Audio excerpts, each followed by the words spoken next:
National Environmental Policy Act, or NEPA, was the first major environmental law.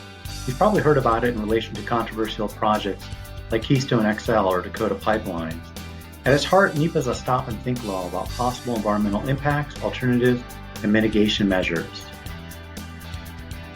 We're going to cover three major areas. First, the purpose of the law. Second, the requirements, trigger, and timing for an environmental impact statement.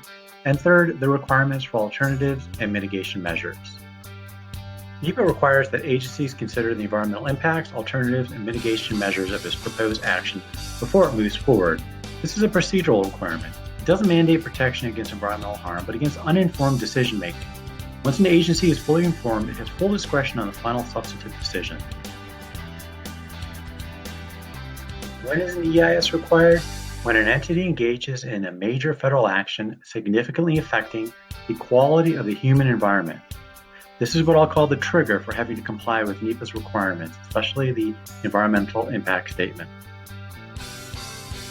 Let's go ahead and break this requirement into smaller parts. First, let's consider major federal actions. This would only apply to federal agencies, not the president. Major federal actions include projects where the feds give money to the state to conduct a project. The greater the amount of money or the greater the extent of control, this would trigger the project as a major federal action. For a major federal action significantly affecting, look to the context and intensity of the action. By context, you look to the unique circumstances and settings of a proposed action, and by intensity, you look at the severity of the impact. The environmental impacts can be aesthetic or cultural or economic, as long as they're not speculative. Finally, there's the quality of the human environment. This refers to the relationship of people to the physical or natural environment.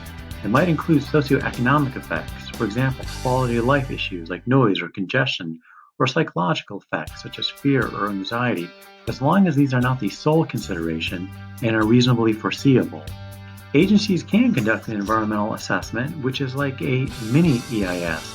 If there's a finding that there may not be any significant effects, then the agency files this as a finding of no significant impact and does nothing further.